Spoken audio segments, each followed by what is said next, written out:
So, Pokémon Concierge. When this was revealed about a year ago now, I think, I was a bit skeptical at first, given the last Pokémon spin-off we got was... However, what did captivate me was the beautiful stop-motion animation, and how the Pokémon of this world just really fit it well.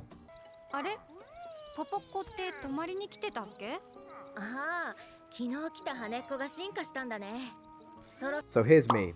It's Christmas, about a month ago now, and I'm sat at home eating my mince pies because that's what we do at Christmas in the UK. I'm browsing our really shit selection on Netflix in the UK, and I see Pokémon Concierge 28th of December, and I respond to this by not watching it until the 6th of January. But that doesn't matter right now. I have watched it, and I'm here to tell you, my dear viewer, that it was... I mean, don't get me wrong, I wasn't expecting, like, the next Schindler's List or anything, but I kind of wish it was a bit better. The very, very first thing that you should know about this is that it is incredibly short, especially for Netflix. There are only 4 episodes, each with like a 5-minute outro, meaning the shortest episode is like 9 minutes long and the longest is 15 minutes. To my knowledge, we're not even getting a season 2 or anything, so this is all we're getting. So it kind of surprises me that it's this short, especially with all the hype and promotion it got. I can only assume this is because of the time and effort that goes into stop motion animation, due to it being incredibly expensive, and also taking the animators hours to film even a single scene. However, I think that if this is the reason for the series' length, then it is a worthy sacrifice because the series greatly benefits from it. The models of the characters and Pokemon in this show remind me of the old Aardman animations, or some of Henry Selick's films, where you could see the imperfections in the models, making them look like little action figures. This just brings such a little charm to the show that greatly benefits it, and all the different Pokemon models are made from different materials, making them all look unique, and it's just so nice. Now then, my dear viewer, I have written some fresh thoughts of the episodes as I watch them, so I'm going to go through them with you now and just share them. So let's get started with episode 1. So the story starts with our main character Haru getting dumped because, I don't know, something to do with Skibidi Toilet. As such, she retaliates by taking a trip to a resort full of Pokemon, where she will be working as a Pokemon concierge. You get it, it's like the name of the show. Overall, episode 1 is alright. Basically, it's just an introduction for both Haru and the audience to this island, where she gets to meet everyone and get settled in. However, at the end, they throw in this plot of Haru being extremely stressed all of a sudden for literally no reason, and then 2 minutes later, it's solved, in the most stupidest way as well.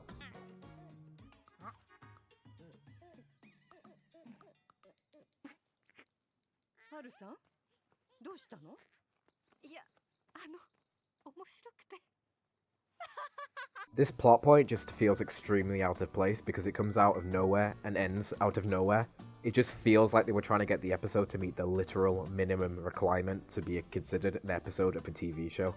But other than that, yeah, it's alright. Some cute moments, beautiful stop motion, bad CGI, it's charming. Alright, on to episode 2. So basically, this episode is focused on Haru picking her starter Pokemon. Spoiler alert, she picks Psyduck. However, the first half of the episode is spent pissing about with the surfer guy, which gets me to another gripe I have with the show. Whilst all, and I mean all, of the Pokemon look amazing in this series, the humans look like dog shit. I mean, Haru looks alright, but that's it. They all look really bland and out of place in this world. Other than this girl, I forgot her name. But anyway, episode 2 ain't that good in my opinion. The first half is really boring, and then the last 3 minutes of the next part is, you know, actually quite good. But I'd skip this episode if I were you, it's not good, it is pretty boring. Okay, we're halfway there, episode 3. This is by far my favourite episode, just because of how charming it is, which is genuinely this series' strong point. It's just, it makes you feel nice, you know? It's basically just about helping a Magikarp swim using an inflatable ring it uses. And yeah, it just makes it enjoyable. I really like this scene in particular where the Gyarados goes over the rainfall because it's a reference to the Azurfish. There's nothing else to say really, it's just a good episode. This is also a really good episode. I relate to it a lot as someone who had trouble making friends growing up. It's basically about this boy's Pikachu and helping it break out of its shell and stop being shy. It is probably the best episode overall, even if I personally do prefer episode 3, but I do think this one is better. If you're going to watch one episode of this show and then just call it a day, I just watch this one because it's really nice.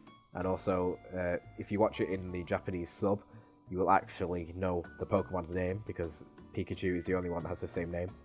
Really, if you want to watch this series, I would just recommend skipping the first 2 episodes because even though this series is 4 episodes long by the way, and each episode's under 20 minutes, they spend 2 episodes on basically setting up this world. But they don't need to, so just skip the first 2 episodes because the episode 3 and episode 4 are really good, but the other 2 just aren't. Now, would I even recommend you watching those 2 episodes? I mean, if you want to. It's a good show to cheer you up after your girlfriend leaves you for the guy she told you not to worry about, and it's not by any means bad. It's just a charming show, and I wouldn't complain if they made a season 2 of it, which, knowing Netflix, is not happening. Anyway, thank you for watching, and if you enjoyed, leave a like, and tell me your thoughts on this show down below if you want. Anyway, have a good day, and I'll see you later, guys. Also, that theme song bangs.